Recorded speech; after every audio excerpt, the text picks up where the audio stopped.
My name is Eleanor Vance, and for 66 years, I've built a life on a simple, unshakable truth. A promise made is a debt to be paid. It's a lesson etched into my bones, a legacy from my mother, a woman who worked her hands raw so I could have a future. It's why, long after my friends had traded in their briefcases for beach chairs, I was still here, in my crisp, white nurse's uniform, walking the polished linoleum floors of Crestwood Memorial Hospital. I was supposed to retire last year. My colleagues threw me a lovely party sheet cake from Costco, a gold-plated watch that ticked for exactly 2 weeks, and a stack of heartfelt cards I still keep in my top dresser drawer. But when the calendar turned, I simply came back. I told everyone it was because the hospital was short-staffed, that my patients needed me, that I couldn't just abandon the new nurses to sink or swim. All of that was true. But the deeper truth, the one I carried like a silent, heavy stone in my pocket, was a promise I made to my mother on her deathbed, in the sterile, lemon-scented air of a charity ward not so different from this one.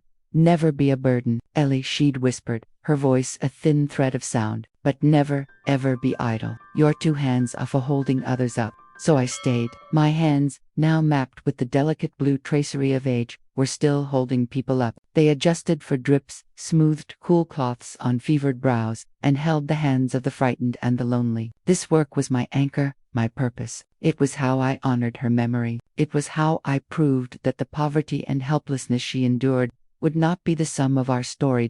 Or so I believed. Tonight, the familiar rhythm of the night shift was a comfort. The quiet hum of the monitors was a lullaby. I'd just finished my rounds, my feet aching in their sensible shoes. It was 1 a.m. The hospital was a world of hushed tones and dimmed lights, a sanctuary from the chaos of the outside. I slumped into the worn vinyl chair at the nurse's station, my eyes half closed, letting the exhaustion of a 12-hour shift wash over me. I was just about to take a sip of tepid coffee when my personal cell phone, tucked away in my uniform pocket, vibrated with a frantic, insistent rhythm. My heart, a tired old engine, gave a painful lurch. No one calls at this hour with good news. My police scanner, a habit from my late husband, was silent. This was personal. I fumbled for the phone, my thumb smudging the screen as I answered. Hello. The sound on the other end wasn't a voice. It was a raw, guttural sob, choked and desperate, a sound I would have recognized in the depths of hell. Mom. It was my daughter, Carolyn, but it was a Caroline I had never heard before, shattered, terrified. Mom. Caroline, sweetheart, what's wrong? Where are you? I was on my feet now, my fatigue forgotten, the coffee pot forgotten. I'm at your doorstep. At home. Please, Mom, please open the door. The line went dead.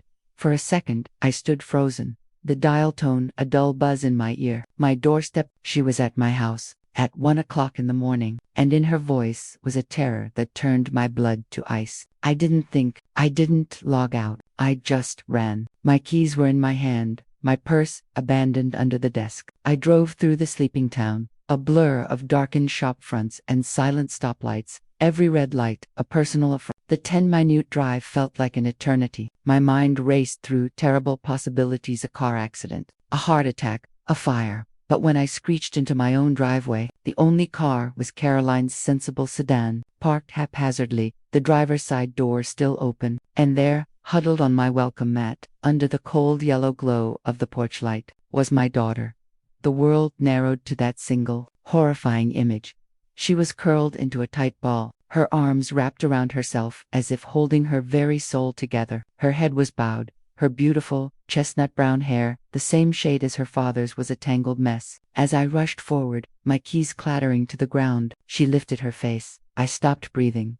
Her left eye was a swollen, grotesque masterpiece of purple and black, the lid so puffed she could barely peer through it. A dark, cruel split marred her bottom lip. The blood dried to a rusty brown crust. Her cheeks were pale and streaked with tears and smudged mascara.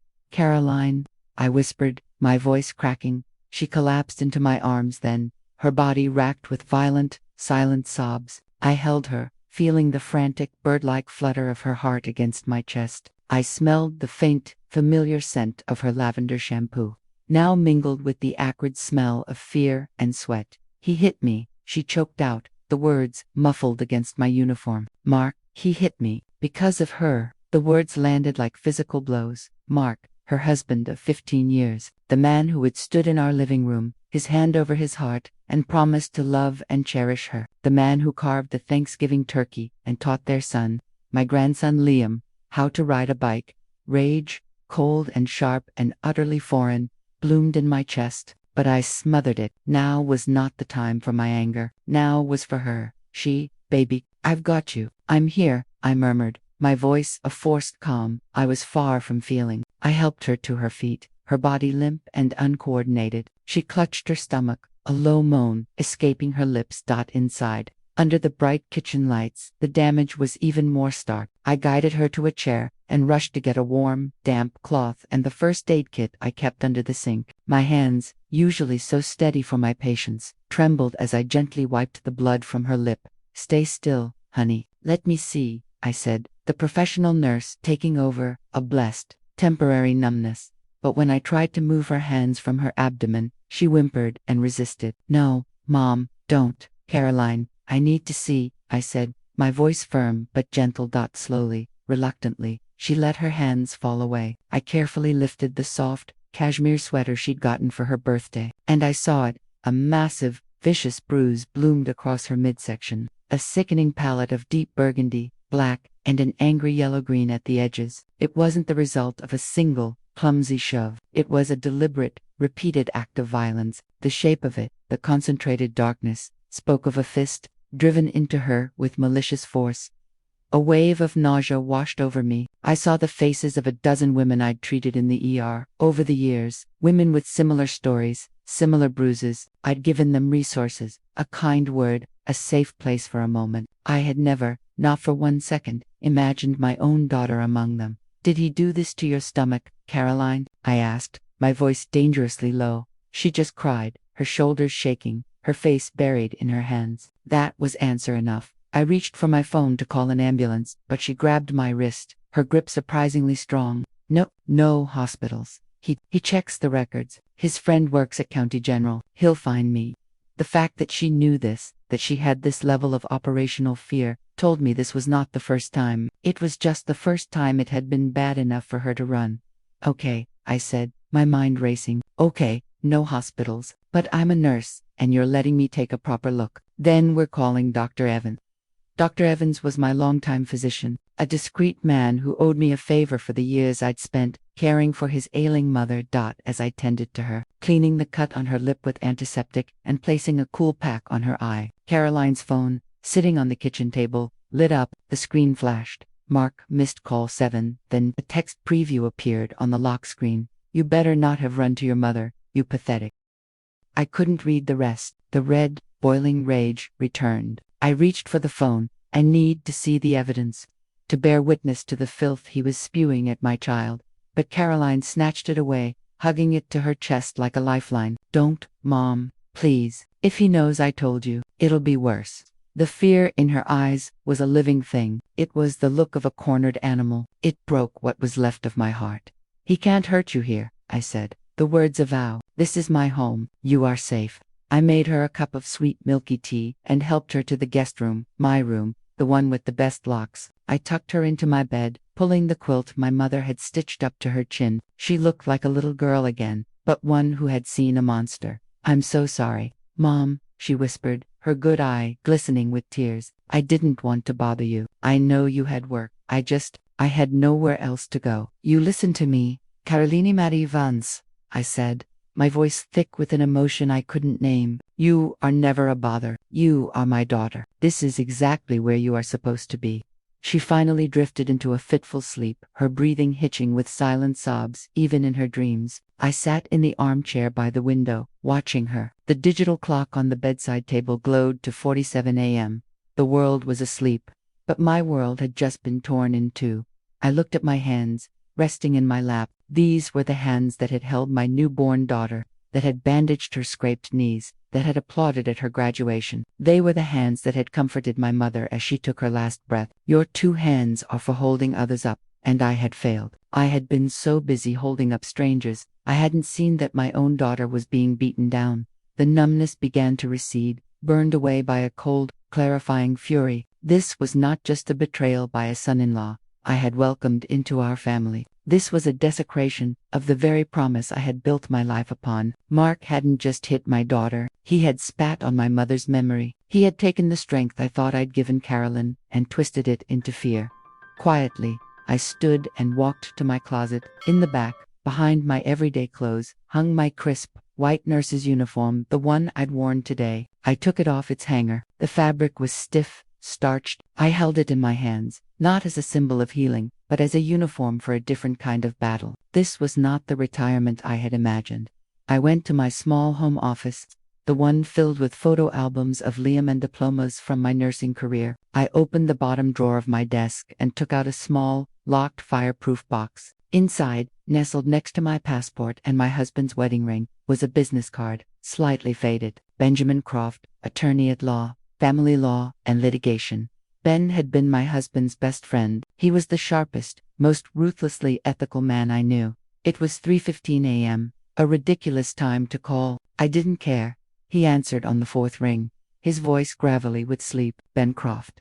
Ben, it's Eleanor Vance. There was a pause, then the sound of sheets rustling. Eleanor, is everything all right? No, I said, my voice steady, devoid of the tears that threatened to fall. It's not. I need you to start the plan. The plan, he asked, now fully alert, the one we never got to use for me.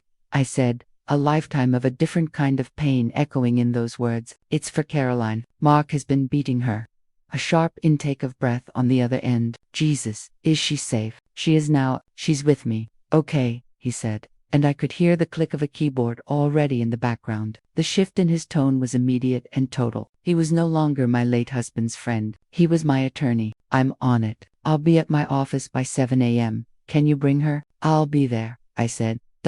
I hung up and looked at the uniform I still held. Then, with a deliberate slowness, I put it back on. I buttoned each button, the click of plastic against plastic, a tiny percussion of intent. I zipped up the front, the sound decisive in the quiet room. I was not just a mother seeking revenge. I was a registered nurse, an officer of public health and trust, and I would use every ounce of authority, every shred of knowledge, and every fiber of my being to dismantle the man who had broken my child. This was no longer about retirement. This was about a reckoning. The next morning, after a few hours of tortured half-sleep, I helped the stiff and sore Caroline get ready. She moved like an old woman, each step a visible effort. The bruise on her face had deepened in color, a lurid purple-black. I look like a monster, she whispered, catching her reflection in the hall mirror. You look like a survivor, I corrected her, my tone leaving no room for argument. And we are going to see Ben Croft. Panic flared in her eyes. A lawyer, Mom. No, you don't understand. Mark, he'll fight back. He'll take Liam. He has money, connections. He has nothing compared to a mother who has nothing left to lose, I said, holding her coat for her. And he will not lay a finger on my grandson. Ben's office was in a sleek downtown Hyries, a world away from my suburban home, and the hospital's sterile halls. He greeted us with a grim kindness, his eyes softening with pity when he saw Caroline's face, before hardening again with professional resolve. We sat in his plush leather chairs, and Caroline, in a halting, broken voice, told him everything. The first shove a year ago, dismissed as stress, the escalating criticisms, the isolation from her friends, the control over her finances. The name Alicia started to appear as executive assistant. The her he had hit Caroline over. He'd been flaunting the affair, it seemed, using it as another weapon to degrade her. He said I was boring, that I'd let myself go since having Liam. She wept. He said Alicia understood the pressures of his job. Ben took meticulous notes. We need evidence, Eleanor, photographs of the injuries, a journal of events, and we need to secure your asset. Do you have any joint accounts? Property. The house is in his name, Caroline said miserably. He said it was better for taxes. My name is on our joint checking, but he moves most of the money to a private account I can't access. My blood ran cold. He had systematically made her a prisoner in every sense. We'll file for an emergency protective order today, Ben said. Based on the visible injuries, we'll get it. Then, we'll move to freeze the joint assets and file for divorce and full custody. It was all happening so fast. Caroline looked terrified, but for the first time, I saw a tiny flicker of something else in her eyes. Hope. When we left Ben's office, I didn't take Caroline home. I drove to a small, discreet medical clinic where Dr. Evans had agreed to see her privately. He documented her injuries with a cold, clinical fury, taking photographs and writing a detailed report. "These are consistent with repeated, blunt force trauma, Eleanor," he said to me quietly while Caroline was getting dressed. "The abdominal bruising. He could have caused internal damage. It's a miracle he didn't." Each piece of evidence was a brick, and I was building a wall around my daughter. The first crack in our defense came sooner than expected. I'd taken Caroline to a small, safe hotel under an assumed name, paying in cash from my emergency fund. I returned home alone to gather some of her things. As I was pulling a suitcase from the hall closet, my doorbell rang. My heart hammered against my ribs. I wasn't expecting anyone. I peered through the PEEPHOLE. Mark stood on my porch. He looked like he always did, impeccable in a tailored suit, his blonde hair perfectly styled. He looked like a successful, charming businessman. He didn't look like a monster. That was his greatest weapon. I didn't want to open the door, but I also knew that hiding from him felt like conceding a battle I had only just begun to fight. I unlocked it and opened it just a crack. The chain still fastened. "Eleanor," said, his voice a smooth, practiced baritone. He gave me a strained smile. "I'm so sorry to bother you. Is Caroline here?" "She's not answering her phone, and I'm worried sick." The audacity of it took my breath away. The concern in his voice was so convincing. "She's not feeling well," I said, my voice flat. His smile tightened. "I'm sure. We had a little disagreement last night. She can be so emotional, you know, gets herself all worked up. I just want to make sure she's okay. To bring her home." A disagreement. He'd turned his savage beating into a marital spat. "She's staying with me for a while," I said. The mask slipped, just for a second. His eyes, a pale, cold blue, narrowed. The pleasant smile vanished, replaced by a thin, hard line. "That's not a good idea, Eleanor. She needs to be home, with her husband, with her son. Liam is asking for her." He was using my grandson as a pawn. A fresh wave of fury washed over me. "She's not coming home, Mark." He leaned closer to the door, his voice dropping, losing its pleasant facade. "Listen, you old busybody. Don't stick your nose where it doesn't belong. This is between me and my wife. You send her out, or this is going to get very, very ugly for both of you." There it was, the threat, the real Mark. I looked him dead in those cold blue eyes. "It already is ugly, Mark. Now, get off my porch." I slammed the door in his face, my hands trembling. I heard him let out a string of vicious curses before his footsteps retreated. I leaned against the door, my legs weak. The confrontation had lasted less than 2 minutes, but it had taken everything I had. This was war. The protective order was granted the next day. Ben served it to Mark at his office. The response was a barrage of angry texts to Caroline's old phone, which I now had in my possession. They were full of venom accusations that she was an unfit mother, that she was mentally unstable, that she was turning his son against him. We were prepared for that. We were not prepared for what came next. A week after Caroline had fled, I was at the county clerk's office, filing some paperwork for the divorce petition. On my way out, I ran into an old friend, Margaret, who worked in the deeds and titles department. "Eleanor, how are you?" she asked, hugging me. Then her face grew somber. "I heard about Caroline. That bastard. How is she?" "She's safe," I said, grateful for the support. "Good." Margaret leaned in closer. "You know, it's funny you're here. I saw your name cross my desk just the other day." A cold prickle ran down my spine. "My name? For what?" "A property transfer. That little lake cabin your father left you. The one you and Caroline owned together." My blood went cold. The lake cabin. It was a modest, 2-room place on Willow Lake that my father had bought for a song 50 years ago. It was my sanctuary, my connection to him. It was also, legally, half Caroline's. We'd never bothered to change the deed after my mother passed. "What about it?" I asked, my mouth dry. "It was signed over to a holding company," Margaret said, frowning. "I thought it was odd. I know how much that place means to you. I figured you were refinancing or something." "I wasn't," I whispered. "Margaret, can you get me a copy of that filing?" 15 minutes later, I was holding a photocopy of a quitclaim deed. It was dated October 15th of last year. It bore 2 signatures, mine and Caroline's. The property was being transferred to Alicia Holdings, LLC, for the sum of $1. The signatures were forgeries. Mine was a shaky, clumsy imitation. Caroline's was barely a scrawl. but they were good enough to fool a clerk who wasn't looking for fraud.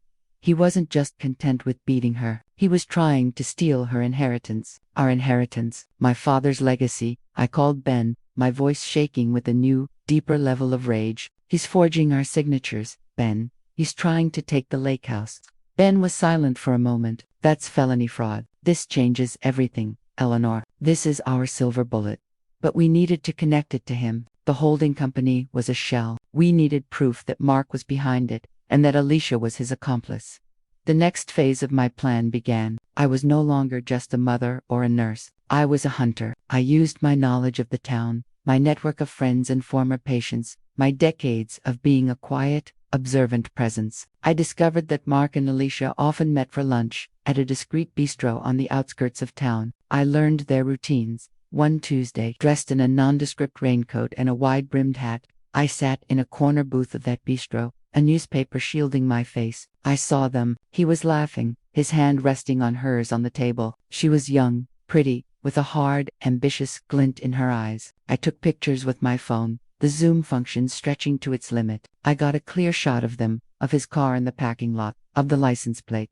But I needed more. I needed the connection to the property fraud. I remembered my mother's old-fashioned methods. Sometimes the simplest tools were the best. I started driving past the lake house on my days off. It was supposed to be empty, but on my third visit, I saw a sleek, black SUV in the driveway. Alicia's SUV. I parked down the road and walked through the woods, my heart pounding like a drum in my chest. I crouched behind a thick pine tree and watched. Alicia was there, with a man who was measuring the windows. A contractor. Tear down this old dump and break ground for the new place by spring. She was saying into her phone. Mark's handling all the permits. It's going to be stunning. I raised my phone and hit record. I had her. I had him. I took the recording, the photos, and the forged deed to Ben. He smiled for the first time in weeks. This is it, Eleanor. We have him. Domestic violence, adultery, felony fraud, and conspiracy. He's finished. We scheduled a meeting with Mark and his high-priced lawyer for the following week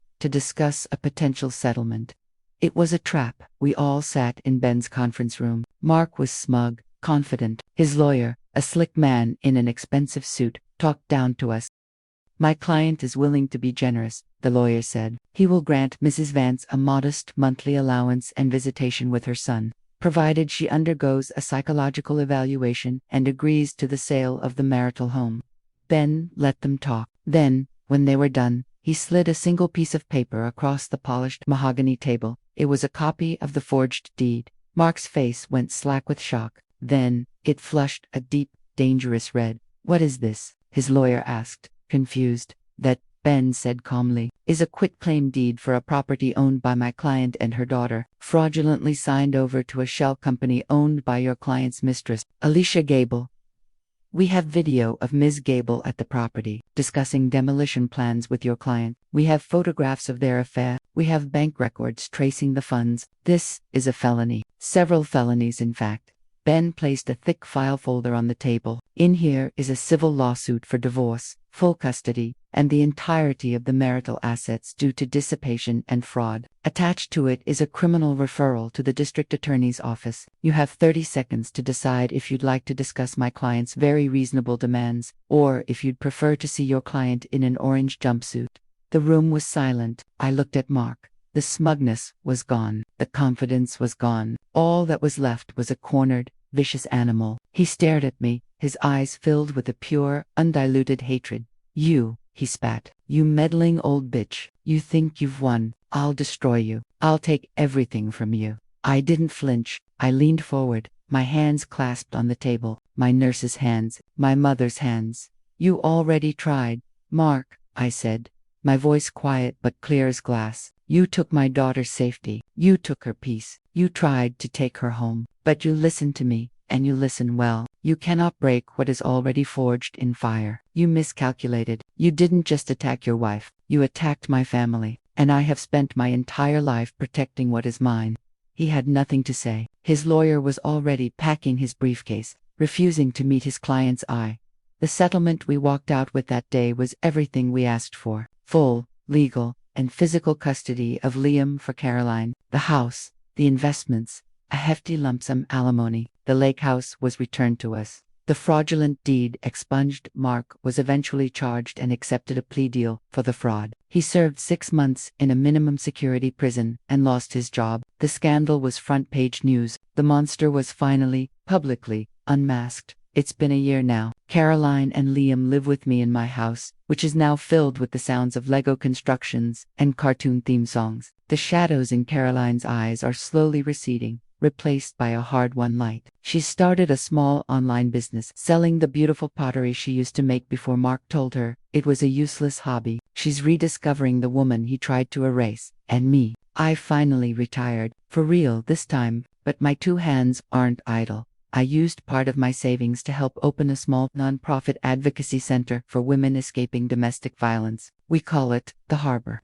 I don't wear a white uniform anymore. I wear jeans and a sweatshirt with the center's logo. I answer phones, I hold hands, I share my story when it helps. I tell them about a promise I made to my mother, and how that promise led me to fight the most important battle of my life. My mother told me my hands were for holding others up. I thought that meant through nursing. I see now that it can also mean holding up a shield. It can mean building a new foundation for your daughter to stand on. It can mean wielding the truth like a scalpel to cut out the cancer of a cruel man's influence. The other day, I was sitting on the porch of the lake house, watching Caroline teach Liam how to skip stones across the water. The sun was warm on my face. The simple, profound peace of the moment was a balm on my soul. Caroline looked over at me and smiled, a real, unguarded smile that reached her eyes. "Thank you, Mom," she said softly. I just nodded, my throat too tight for words. I looked down at my hands, resting on the arms of the Adirondack chair. They were spotted with age, the skin thin and papery, but they were strong. They had held life, and they had fought for it. They had built a new future from the rubble of a broken one. My mother was right. A promise made is a debt to be paid, and I had paid mine in full. ***, your courage is the first step toward your freedom. What's the one thing you're ready to fight for today? Share your story in the comments below. ***,